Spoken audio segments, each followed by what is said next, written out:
Hello viewers, Mahanadi next week new Kaveri உங்க கூட இருந்த ஒவ்வொரு நிமிஷமும் நான் அவ்வளோ சந்தோஷமா இருந்தேன். காவேரி நீ எங்கேயும் போகாதே, என் கூடவே இரு அப்படின்றாங்க. விஜய் அது எப்படி விஜய் இருக்க முடியும்ன்றாங்க. அதெல்லாம் இருக்க முடியாதுன்றாங்க. உண்மையிலே எனக்கு உன்னை விட்டு போக மனசே இல்லை காவேரின்றாங்க.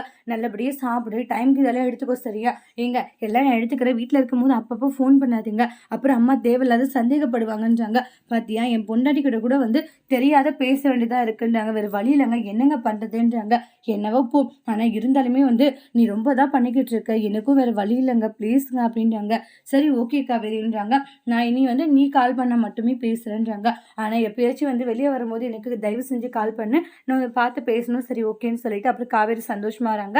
சாரதா ஏண்டி என்ன இவ்வளோ சந்தோஷமா வர? சும்மாதாம்மா, நீ சும்மாலாம் காரணம் இல்லாத வரமாட்டி, இந்த அளவுக்கு சந்தோஷமா இருக்க, என்ன விஷயம் அப்படின்னு சாரதா கேட்குறாங்க. அதெல்லாம் ஒன்றும் இல்லைம்மான்னு சொல்லிட்டு உள்ளே போகிறாங்க. என்ன இது இவ்வளோ சந்தோஷமா இருக்கா, அப்பப்போ இந்த காவேரிக்கு என்ன ஆகுது, லூஸ் மாதிரியே பண்ணிக்கிட்டு இருக்காளே அப்படின்னு சொல்லிட்டு சந்தேகம் வருது சாரதாவுக்கு. அப்புறம் உள்ளே போயிட்டு காவேரி விஜய் அவங்களை நல்லா பார்த்துக்கிட்ட விஷயங்களெல்லாம் நினச்சி அவ்வளோ சந்தோஷமாக சிரிச்சிட்டு இருக்காங்க. விஜய் என்னை எந்த அளவுக்கு கேரிங்காக பாசமாக பார்த்துக்கிட்டாங்க, அவரை மாதிரி என்னால் யாருமே பார்த்துக்க முடியாது அப்படின்ட்டுலாம் சொல்லிட்டு காவேரி நினச்சி ரொம்பவே சந்தோஷப்பட்டுட்டு இருக்காங்க.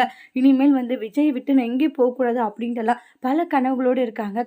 காவேரி அவங்களுடைய கனவு நினைவாக போதான் நெக்ஸ்ட் வீடியோவில் பார்க்கலாம். தேங்க்யூ.